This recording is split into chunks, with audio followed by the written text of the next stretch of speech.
আসসালামু আলাইকুম। Versatile activities চ্যানেলের নতুন একটি ভিডিওতে সবাইকে স্বাগতম। আশা করি সৃষ্টিকর্তার অশেষ রহমতে সবাই অনেক ভালো আছেন। আজকে আমি আপনাদের সাথে খুবই সুস্বাদু ডিম ভুজিয়ার রেসিপিটি শেয়ার করব, যা কিনা খুব অল্প সময়ে তৈরি করা যায়। এজন্য প্রথমেই চুলাতে একটি কড়াই বসিয়ে এর মধ্যে পরিমাণ মতো তেল দিয়ে দিব। তেল গরম হয়ে গেলে এর মধ্যে পেঁয়াজ কুচি, মরিচ কুচি ও লবণ দিয়ে হালকা বাদামি রঙের করে ভেজে নিব।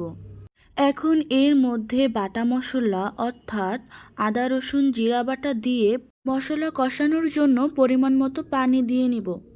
এই পর্যায়ে পানি না দিয়ে নিলে মশলাগুলো পুড়ে যাবে। এখন এর মধ্যে পরিমাণ মতো হলুদের গুঁড়া ও মরিচের গুঁড়া দিয়ে নিব।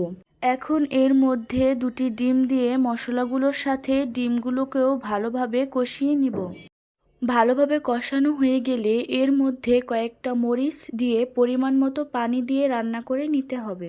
সবার কাছে আমার একটা অনুরোধ, প্লিজ আমার চ্যানেলটি সাবস্ক্রাইব করে আমাকে সাপোর্ট করুন এবং আমার ভিডিওগুলো ভালো লাগলে লাইক, কমেন্ট এবং শেয়ার করে আমাকে পরবর্তী নতুন নতুন ভিডিও তৈরি করার জন্য উৎসাহ প্রদান করুন।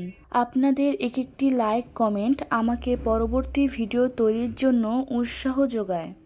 যখন তরকারিটির পানি প্রায় শুকিয়ে আসবে তখন এর মধ্যে ধনিয়া পাতা দিয়ে দিব।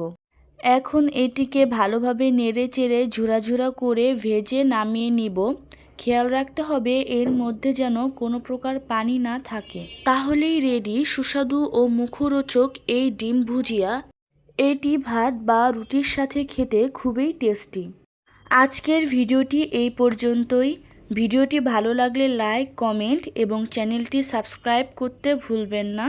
দেখা হচ্ছে পরবর্তী কোনো নতুন ভিডিওতে। সেই পর্যন্ত সবাই ভালো থাকুন, সুস্থ থাকুন। আল্লাহ হাফেজ। আসসালামু আলাইকুম।